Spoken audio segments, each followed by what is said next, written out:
우리는 지난주 말씀을 통해 제자도의 삶을 한 말씀으로 요약한 예수님의 말씀을 들었습니다.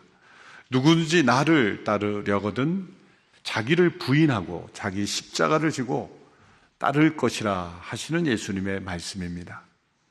이 말씀을 듣고 예배당을 떠나는 성도들의 마음 속에 한 가지 질문이 떠오를 수 있습니다. 과연 내가 이러한 삶을 살 수 있을까? 뜻은 알겠지만 그 뜻대로 살아갈 힘이 부족하기 때문입니다. 방향은 알지만 여력이 부족한 것 같습니다. 결심은 하지만 며칠 그 결심이 이어지지 못합니다. 우리보다 앞서서 이러한 질문 앞에 무너졌던 사람이 있습니다. 베드로입니다. 베드로는 누구보다 열심히 있었고 사랑이 있었습니다. 목숨을 다해 예수님을 사랑하고자 결심했던 사람입니다. 또한 모든 사람이 주를 버릴지라도 자신은 주님을 버리지 않겠다는 장담을 했습니다. 그러던 바로 그가 곧바로 예수님을 3번씩이나 부인하게 됩니다. 열심이 없어서가 아닙니다. 사랑이 없어서도 아닙니다. 결심하지 않은 것도 아닙니다. 그렇지만 베드로는 실패했습니다. 이러한 사건을 통해 우리에게 알려주시는 것은 무엇입니까? 제자도의 길을 끝까지 걸을 수 있는 힘이 우리에게는 부족하다는 겁니다. 이것은 베드로의 문제만이 아닙니다. 저와 우리 모두의 문제입니다. 그래서 예수님께서 이 베드로의 장담과 겟세마네의 기도의 밤 그 중간에 요한복음 14장에서 16장에 이르는 긴 설교의 말씀, 이 긴 대화의 말씀을 통해서 제자들에게 제자도의 교훈을 가르쳐 주신 겁니다. 그 가운데 특별히 오늘 본문의 말씀은 어떻게 끝까지 이 제자의 삶을 살 수 있을 것인가, 그 힘을 어디서 우리가 얻을 수 있을 건가를 말씀해 주신 내용입니다. 먼저 14장 15절의 말씀입니다. 너희가 나를 사랑한다면 내 계명을 지킬 것이다. 이 말씀의 순서에 답이 있습니다. 사랑한다면 계명을 지킬 것이다. 계명을 지킴으로 사랑을 증명하라가 먼저가 아니라 사랑이 먼저 있을 때 지키는 순종은 따라오는 것입니다. 순종은 사랑의 뿌리가 아니라 열매라는 것입니다. 그런데 이 말씀을 우리가 들어도 우리 마음속에 무거움이 다가옵니다. 왜냐하면 이 사랑조차 우리에게는 부족하기 때문입니다. 때로 뜨거운 사랑이 있어도 식어버리기 때문입니다. 그러므로 이 15절 말씀만으로는 우리가 제자의 삶을 살아가는 그런 힘을 얻지 못합니다. 이 말씀만으로 보면 또 하나의 율법적인 숙제가 되고 맙니다. 그런데 연이어 나오는 16절의 말씀에 복음의 기쁜 소식이 담겨 있으며 우리가 그리스도를 따르는 제자로서 어떻게 끝까지 그 길을 걸을 수 있을 것인가에 대한 해답이 나타나 있습니다. 16절의 말씀입니다. 같이 읽겠습니다. 시작. 내가 아버지께 구할 것이니 아버지께서 너희에게 다른 보혜사를 보내셔서 너희와 영원히 함께 있도록 하실 것이다. 우리에게 명령을 주신 분이 기도하십니다. 우리를 위해서 무엇을 구하십니까? 보혜사 성령님을 보내주시도록 아버지께 구한다고 말씀합니다. 명령을 주신 바로 그분이 구하심으로써 아버지께서 주신다는 것입니다. 이 말씀 속에 삼위일체 하나님의 신비로운 관계가 나타납니다. 성자 예수님은 아버지께 구하십니다. 그 성자 예수님의 기도를 들으신 성부 하나님은 그 기도에 응답하십니다. 그리고 그 능력의 근원이 되시는 성령 하나님께서 임하십니다.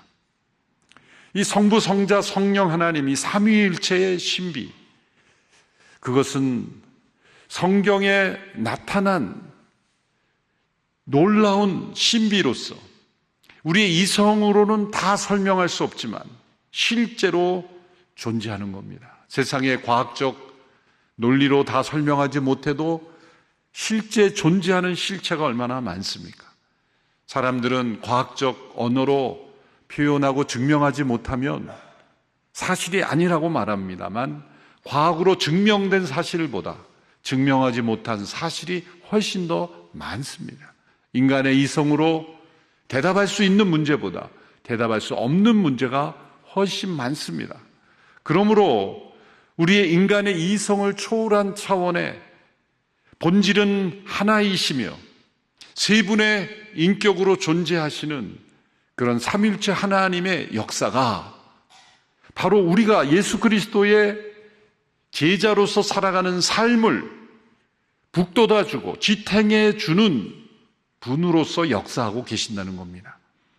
이 삼위일체 하나님은 이 세상을 창조하실 때 함께 하신 분이며 또한 타락한 이 세상을 구원하시기 위해서 함께 일하신 분이며 또한 구원받은 백성들이 그리스도의 제자로 마지막 새하늘과 새 창조가 이루어질 때까지 어떻게 그리스도의 제자로 살아갈 것인가를 가능하게 해주시는 분으로 존재하신다는 겁니다. 우리 스스로의 힘과 결심으로 제자의 삶을 살라고 다그치는 분이 아니라는 겁니다. 하나님은 우리가 제자의 삶을 살도록 이끌어 주시는 분이시라는 겁니다. 그래서 예수님의 이 말씀이 중요한 겁니다. 우리에게 명령만 하시는 분이 아닙니다. 칠판에 어려운 숙제를 내주고 무거운 짐만 학생들에게 부과하는 그런 선생님이 아닙니다. 제가 이런 예를 드는 것은 제가 그런 체험이 있기 때문입니다. 학창시절을 돌이켜보면 훌륭하고 정말 좋은 선생님들도 여러 분 있었습니다. 그런데 지금도 기억하는 선생님이 있었습니다. 수학 선생님이었습니다. 가뜩이나 제가 수학을 못하는데 더 수학을 멀리하게 된 계기가 되었죠. 그 선생님은 원리를 알려주기보다는 수업 시간에 거의 모든 시간을 문제를 칠판에 써놓고 어느 학생이든 지명해서 나와서 풀라고 강요합니다. 못 풀면 맞았습니다. 저도 한 번 맞은 기억이 있습니다. 그런데 그 문제는 쉬운 문제가 아니라 아주 어려운 문제였습니다. 어려운 문제만 골라서 칠판에 써놓고 아무나 시켜서 나와서 못 풀면 때리는 선생님. 지금도 그 장면이 눈에 선합니다. 하나님은 우리에게 어려운 숙제를 주고 그 숙제를 이행하지 못하면 우리를 벌 주시는 그런 하나님이 아니십니다. 하나님의 말씀은 우리가 행할 수 없는 것, 우리가 이룰 수 없는 것을 부과하고 우리에게 잔뜩 짐을 짊어 주는 그런 하나님이 아니십니다. 예수님께서 이 땅에 오신 것, 우리 힘으로 해결할 수 없는 죄의 문제를 해결하시기 위하여 저 하늘에서 땅으로, 땅에서 더 지옥에까지, 죽음에 이르기까지 우리를 사랑하심으로 낮아지신 분, 우리의 힘으로 해결할 수 없는 이 죄와 사망의 권세를 깨트리기 위해서 자신을 희생하시며 죽기까지 낮아지신 분이 하나님이시며, 십자가에서 죽기까지 낮아지신 분이라면 그 이후에 그리스도를 따르는 제자의 삶을 살도록 우리를 도우시는 하나님이심은 너무나 분명한 것입니다. 그러므로 자기를 부인하고 자기 십자가를 지고 나를 따르라는 말씀은 소수의 몇 사람에게만 해당되는 말씀이 아니라 우리 모두에게 해당되는 말씀입니다. 그것이 불가능한 말씀, 우리에게 무거운 짐을 지우는 말씀이 아니라 그것이 가능하게 해주시는 하나님이십니다. 삼위일체 하나님이 함께 그것을 가능하게 해주신다는 겁니다. 이것을 위해서 오신 분이 보혜사라는 분입니다. 예수님께서 보혜사라고 소개하신 분은 바로 하나님이신 성령님이십니다. 보혜사라는 말을 예수님을 처음 믿고 성경을 읽고 교회 처음 나온 분들은 이게 무슨 법률사무소 이름인가? 무슨 그 이름이 낯설죠. 한자로 번역을 한 것입니다. 헬라어 파라클레토스라는 단어를 직역한 겁니다. 파라라는 단어는 전치사로 무엇 곁에 늘 함께라는 뜻이고, 클레토스라는 건 불러냄을 받은 존재라는 겁니다. 이것을 정확하게 대입하여 한자로 번역한 것이 늘 보호하는 존재, 은혜를 베풀도록 곁에 있도록 보냄을 받은 존재가 보혜사입니다. 영어의 번역본들은 카운셀러 혹은 컴포터 여러 단어로 번역을 합니다만 어느 한 단어가 전체를 다 포괄하는 의미로 번역되지 않습니다. 어쩌면 영어로 번역된 단어들을 한 7, 8개를 다 모아야 그런 의미를 담을 수 있을지도 모르겠습니다. 근데 한 단어로 이것을 번역한 것은 보혜사라는 좋은 번역입니다. 그래서 우리 한글 성경을 읽을 때는 어쩔 수 없이 어느 정도 한자를 이해해야만 하는 경우가 이런 경우입니다. 그런데 다른 보혜사, 또 다른 보혜사라고 했습니다. 이 다른이라는 단어는 헬라어로 두 가지 종류가 있습니다.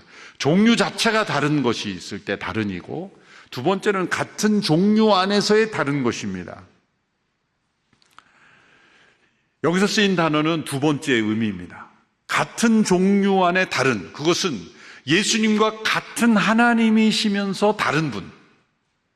그러므로 삼위일체 하나님은 본질적으로 한 분이십니다. One essence, 본질은 한 분이신데 three persons, 인격이 다르신 세 분입니다. 그러므로 전혀 다른 분이 아닌 것은 본질이 같은 하나님이시고, 그래서 이분은 예수님을 그저 대체하는 대리인이 아니라 예수님이 행하신 일, 예수님의 마음, 예수님의 영으로 삼위일체 하나님이 계획하신 일을 온전히 이루시기 위해서 오신 분입니다. 우리가 예수님이 이 땅에 오신 성탄은 놀랍게 기뻐하며 문화까지 이루어졌지만 성령님께서 오신 것은 아직 문화가 되지 않았어요. 이것은 우리의 신앙생활에 있어서 사회의 문화화까지 할 필요는 없겠지만 우리 개인의 삶과 신앙에 있어서는 오순절 성령님이 오신 사건은 매우 중요한 사건. 예수님과 그분이 동등한 하나님의 본질이시라면 예수님이 이 땅에 오신 성탄과 더불어서 성령님의 오신 사건도 동일한 비중을 우리가 두어야 합니다. 왜일까요? 예수님께서 말씀하신 이유 때문입니다. 예수님께서는 우리와 함께 하시는 보혜사이셨습니다. 첫 번째 보혜사가 예수님이셨죠.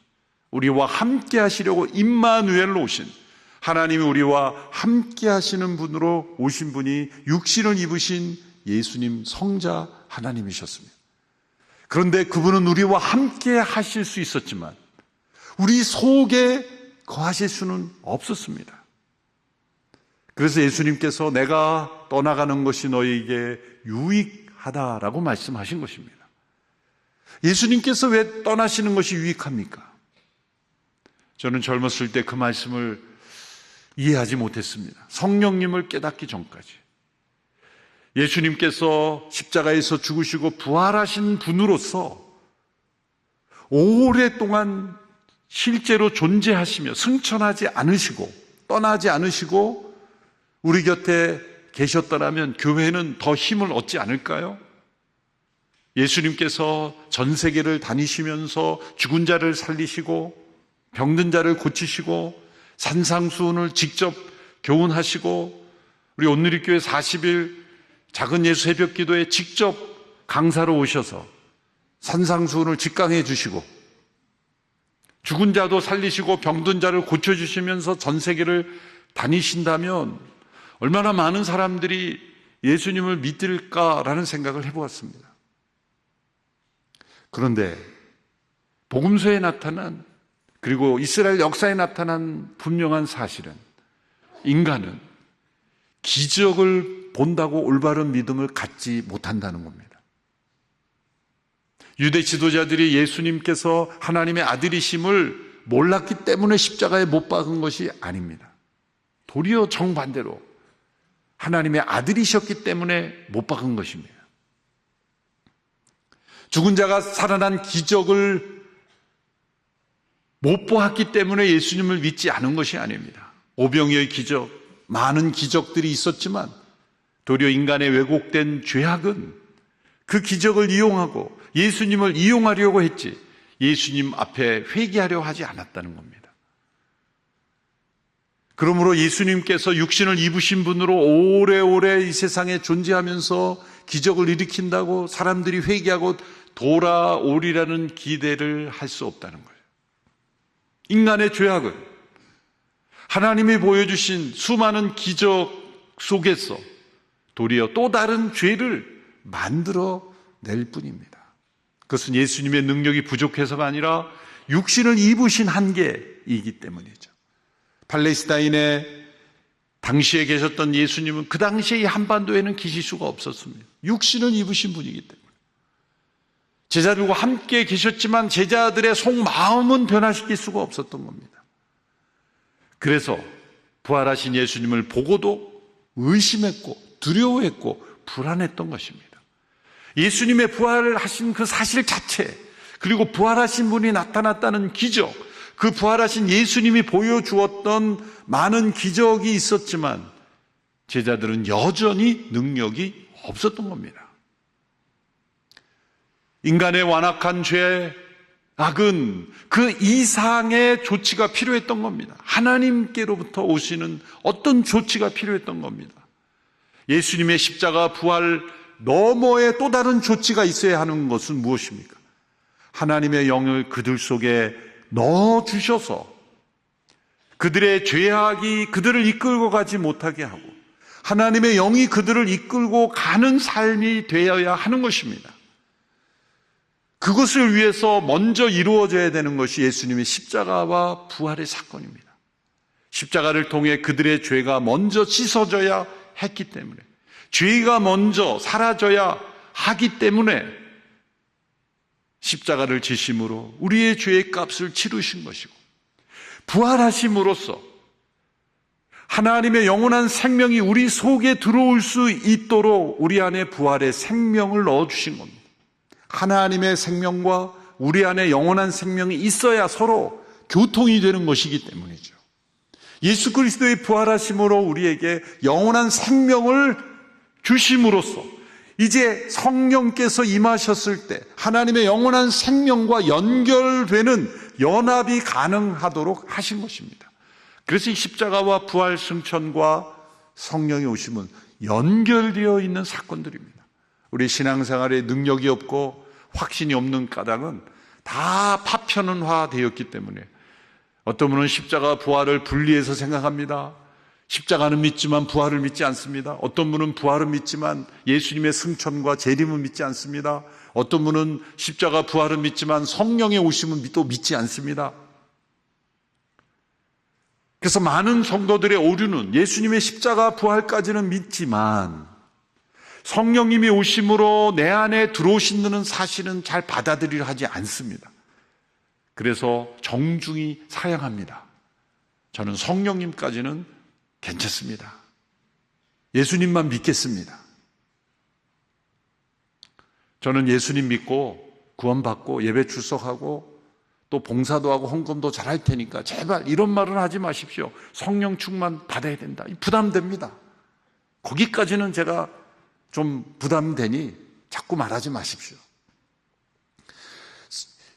다른 영이 내 안에 들어온다는 게 마음속에 거부감이 일어나는 겁니다. 그저 저는 제 영을 가지고 뚜렷한 정신을 가지고 제 마음을 가지고 살아가겠습니다. 그게 제자도의 실패입니다. 여러분, 나의 옛사람의 나의 마음으로 그리스도를 따르는 것 불가능합니다. 그건 실패입니다. 오래가지 못합니다. 겉모양만 따를 뿐입니다. 예수님이 말씀하신 보혜사 성령님의 오심의 사건이 예수님의 십자가 부활과 연결되어 있기 때문에 예수님을 믿는 사람은 성령님을 믿어야 하며 그 성령님은 다른 분이 아니라 같은 하나님이면서 삼위일체 하나님이기 때문에 성령 하나님이 내주하지 아니하는 분은 하나님의 자녀가 아닌 것입니다. 또한 하나님의 자녀의 축복을 누릴 수가 없는 것입니다. 예수님께서 17절에 구체적으로 이제 성령님의 오심 이후의 삶을 이렇게 말씀하셨죠. 14장 17절의 말씀입니다. 그분은 진리의 영이시다. 세상은 그분을 볼 수도 없고 알 수도 없기 때문에 그분을 받아들일 수가 없다. 그러나 너희는 그분을 안다. 그분이 너희와 함께 계시고 또 너희 안에 계실 것이기 때문이다. 너희 안에 계실 것이기 때문이다. 여러분, 이 말씀은 예수님의 말씀이 첫 번째 말씀이 아닙니다. 구약 성경 전체가, 이스라엘 역사가 그걸 증거하고 있습니다. 천지를 창조하실 때 수면에 운행하였던 성령님은 이스라엘 역사 속에 간헐적으로 왕이나 제사장이나 선지자들에게 임하셨습니다. 그러나 모세의 율법을 그들은 순종할 수가 없었습니다.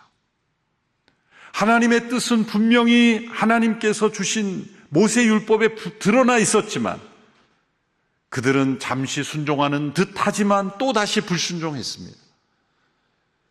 뜻은 알고 방향은 알지만 힘이 없는 겁니다. 결심으로는 되지 않는 것입니다. 그것을 보여주는 것이 이스라엘 역사고, 그 절망의 모습이 바로 이스라엘이 멸망당한 겁니다. 북왕국 이스라엘은 아시리아에 의해서, 남왕국 유다는 586년에 바벨론에 의해서 멸망당했습니다. 그 멸망의 한복판에서 하나님께서 에스겔, 에레미야 이런 선지자를 통해 새 언약의 말씀을 주십니다. 이 새 언약의 말씀의 핵심은 바로 성령님의 내주하심입니다. 대표적인 구절이 에스겔 36장 26절에서 27절의 말씀입니다. 우리 같이 한 목소리로 읽겠습니다. 시작. 내가 너희에게 새로운 마음을 주고 너희 안에 새로운 영을 줄 것이다.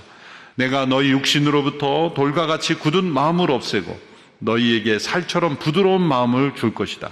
그리고 내가 내 성령을 너희 안에 주어서 너희로 하여금 내 법령을 따르며 내 규례를 지키고 행하게 만들 것이다.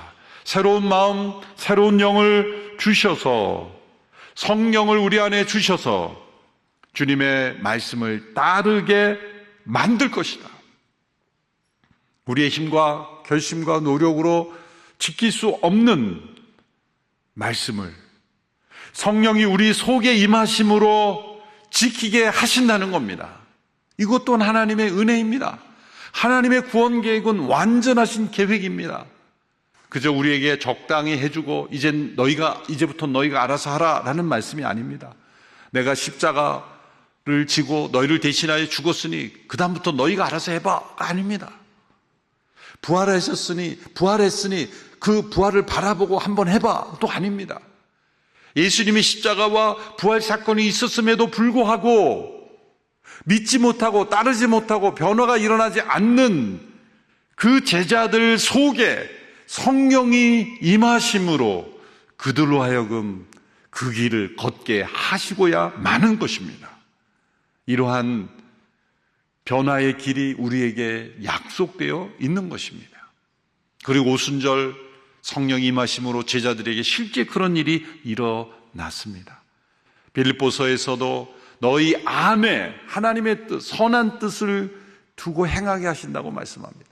그러므로 제자도란 나의 결심을 따르는 것이 아니라 내 안에 계신 성령님을 따르는 것입니다. 나의 결심에 그 키가 있지 않습니다. 내 안에 계신 성령님을 어떻게 따르냐입니다. 나의 결심을 믿는 것은 나 자신을 믿는 것입니다만 성령님을 의탁하는 것은 내 안에 계신 분을 의탁하는 것입니다. 예수님께서 제자들에게 18절에서 내가 너희를 고아처럼 버려두지 아니하고 다시 오리라 말씀하셨습니다. 당시의 고아는 부모를 잃어버린 자녀들만 고아가 아니라 스승을 잃어버린 사람들도 고아라고 불렀습니다. 그리고 다시 오시겠다고 말씀하셨습니다. 이것은 마지막 때에 오시는 재림을 가리키는 것이 아니라 지금 제자들에게 너희에게 다시 오리라 말씀하셨기 때문에 이것은 예수님이 제자들 안에 임하시는 사건, 그것이 성령님이 오신 사건이라는 겁니다. 제자들과 함께 계셨던 그 예수님이 이제 성령 안에서 제자들 안에 내주하신다는 겁니다. 19절에서 20절의 말씀에서 그것을 구체적으로 설명해 주십니다. 같이 한번 읽겠습니다. 시작. 조금 있으면 세상은 나를 보지 못하겠지만 너희는 나를 볼 것이다. 내가 살아있고 너희도 살 것이기 때문이다. 그날에 너희는 내가 내 아버지 안에 있고 너희가 내 안에 있으며 내가 너희 안에 있음을 알게 될 것이다. 이제 제자들이 성령을 받은 이후에 알게 되는 것, 그것은 삼위일체 하나님의 연합 속에 자신들이 함께 참여하고 있다는 것을 알게 되는 겁니다. 성령님이 안에 내주하시는 제자들은 예수님이 하나님 안에 있고 하나님이 예수님 안에 있으며 우리가 예수님 안에 있고 예수님이 우리 안에 있음을 알게 됩니다. 그것을 글로 풀어 설명해 보라 그러면 어렵겠죠. 그러나 이것은 실제이며 아는 것입니다. 우리가 가족을 알듯이, 누가 내 가족임을 알듯이 그렇게 체험적으로 알게 되는 것입니다. 삼위일체 하나님의 사귐 속으로 우리가 들어가서 알게 되는 겁니다. 그러므로 그리스도를 따르는 제자의 길을 끝까지 걸을 수 있는 힘은 나 자신에게서 나오지 않습니다.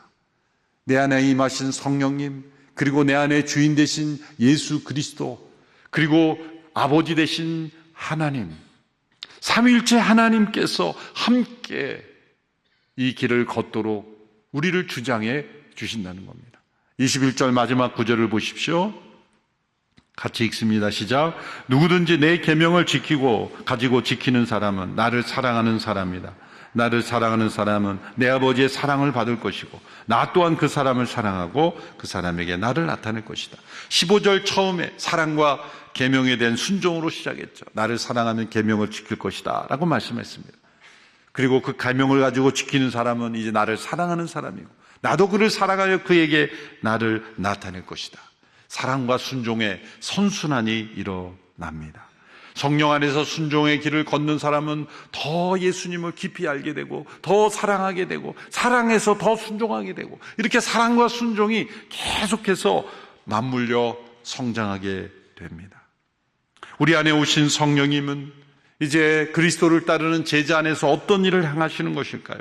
간략하게 세 가지로 요약할 수 있습니다. 첫째로 성령님은 그리스도의 말씀을 생각나게 하십니다. 14장 26절의 말씀을 제가 읽습니다. 그러나 보혜사 곧 아버지께서 내 이름으로 보내실 성령께서 너에게 모든 것을 가르쳐 주실 것이며 내가 너에게 말한 모든 것을 생각나게 하실 것이다. 우리는 성령님을 생각할 때 어떤 특별한 체험이나 현상을 먼저 떠올리기가 쉽습니다. 그러나 예수님이 말씀하신 성령님의 가장 첫 번째 중요한 것, 우리의 생각, 우리의 마인드, 우리의 지성을 변화시켜 주는 겁니다.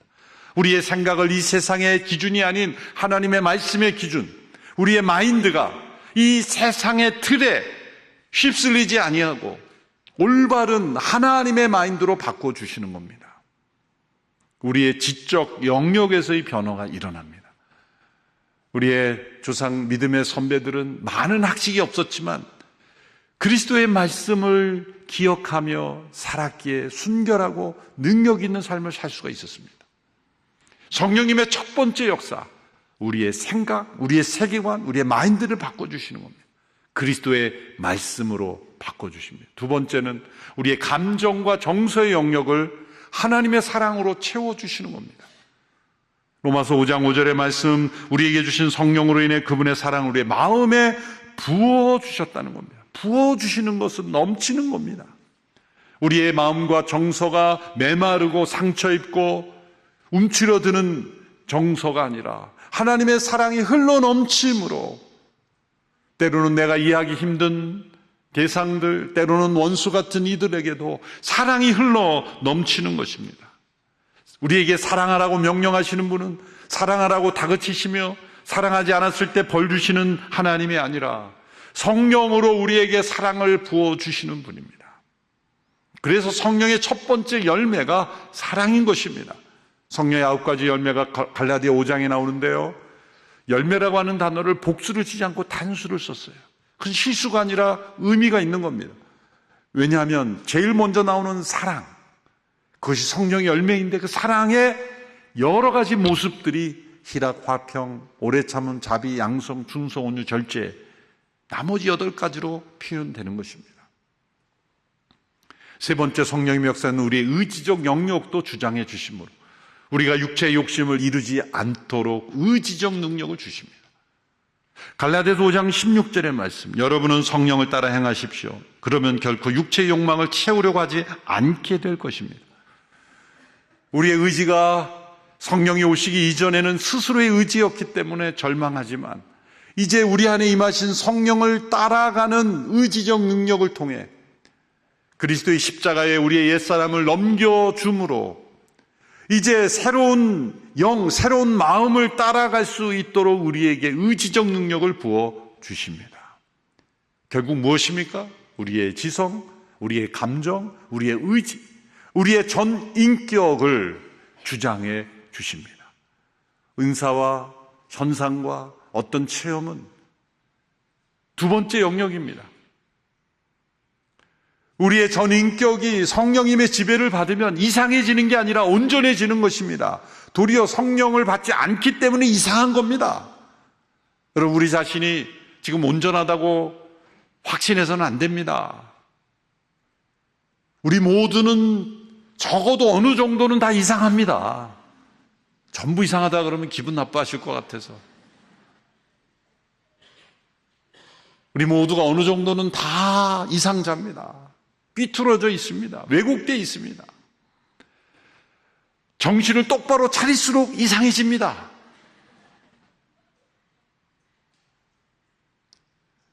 어쩌면 세상에 좀 바보처럼 양보하며 손해보는 그런 인생을 사는 게 오히려 더 온전할 수도 있어요.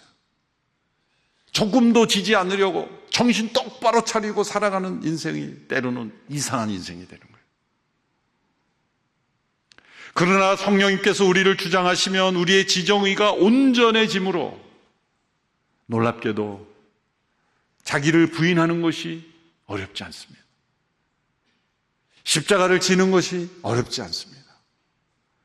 자기를 부인하고 자기 십자가를 들고 주님을 따르는 것이 특별한 사람에게 나타나는 게 아니라 일반적인 삶으로 여겨집니다. 성령님의 능력이 우리를 주장하고 계시기 때문입니다.